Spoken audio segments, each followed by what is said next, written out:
Bien le bonsoir.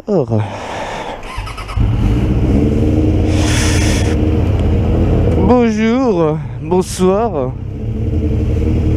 C'est Ryder avec le vaisseau amiral GSXF. Tout va bien, je vais bien. Et vous, ça va bien? Si vous, ça va bien, moi ça va bien. Bon, je vais peut-être arrêter de faire la saison du Sud parce qu'on est en Belgique, on n'est pas du tout en France. Oh merde, j'ai oublié d'attacher mon airbag. Oh putain. Merde alors. Je vais m'arrêter 2 secondes. Parce que le but de l'airbag, bah, c'est de l'attacher. Hein. Hop, voilà. Ce sera mieux avec. Bon les gars, aujourd'hui, petit sujet court, bref, rapide comme l'éclair. Ciao pour ceux qui ont la ref.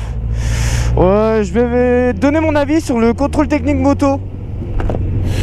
Donc pour ceux qui le savent, en Belgique, depuis le 1er janvier 2023, contrôle technique moto est d'application. Donc pour une revente ou un achat, ou après un accident si on veut rouler avec le véhicule.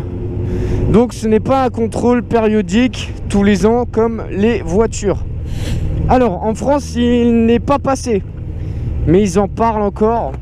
Donc en Belgique, pour les Français, si vous voulez savoir, en Belgique c'est passé. Il y a un contrôle technique moto si vous revendez votre véhicule ou si vous achetez un véhicule et que le vendeur ne l'a pas passé lui-même au contrôle technique.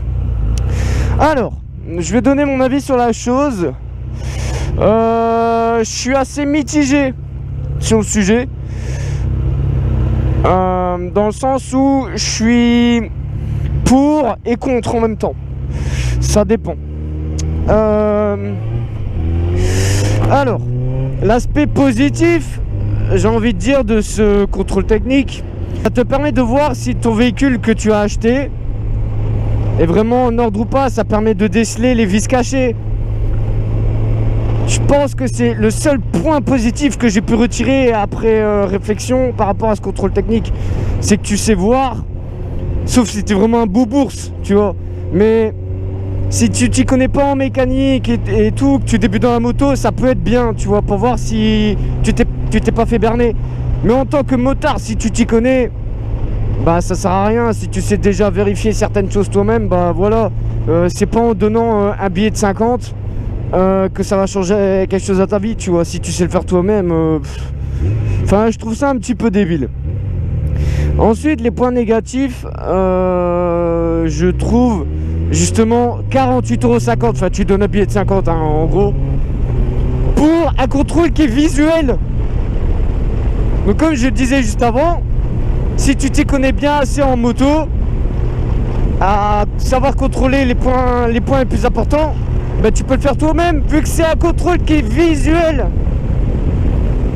Genre 80% du contrôle, il est visuel. J'ai vu des vidéos, les mecs qui sont là avec leur lampe torche, ils regardent comme ça à droite à gauche, ils tâtonnent un petit peu, mais putain c'est qu'un putain de contrôle visuel. Et après ils disent ouais le cadre il est pas plié, c'est bon. Tu sais voir ça à l'œil nu toi? Allez, je sais pas, mais c'est complètement débile. Et après moi il y a un truc qui m'a écœuré un petit peu, c'est que ils sont là à dire ouais ce matin sur 5 véhicules présentés il y avait 4 cartes rouges. Frérot, ils mettent des cartes rouges pour des phares mal réglés et des supports de plaques mal inclinés. En quoi ça met la moto en défaut et le pilote en défaut? Bon, à la limite des phares mal réglés, ouais pourquoi pas si tu veux. La nuit ça t'éclaire mal, tu vois pas correctement, là je suis tout à fait d'accord. Mais un support de plaque mal réglé, une carte rouge pour ça, faut arrêter. Du coup leur business se base là-dessus.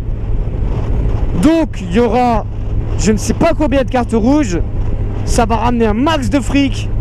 Et ils vont se dire bah tiens, si déjà comme ça ramène du fric en annuel, enfin en périodique, donc annuel tous les ans, bah ça va ramener encore plus. Donc Pour moi, ce contrôle technique de revente et après accident, il va passer en périodique, vous allez voir, je suis sûr et certain. Donc ça, pour moi, c'est les gros points noirs de ce contrôle technique. Donc après, c'est mon analyse, hein. Je dis pas que j'ai raison sur tout. Il y a peut-être des choses que je dis, il y a des gens, ils seront pas d'accord avec moi, et ce que je peux comprendre. Mais voilà quoi. Moi, je trouve ça vraiment débile de chez débile. Comme j'ai dit, voir les vis cachées, s'il y a un problème que tu n'aurais pas vu quand tu as acheté le véhicule, pourquoi pas. Mais à part ça, l'utilité... Tu vois, une moto, c'est 10 fois plus entretenu et contrôlé qu'une voiture, donc je vois pas pourquoi ils nous mettent ça, enfin... Bref. Je trouve ça débile. Bon allez, je vous laisse ici, je crois que j'ai tout dit. C'était Ryder, prenez soin de vous. Attention sur la route. Bisous, bisous.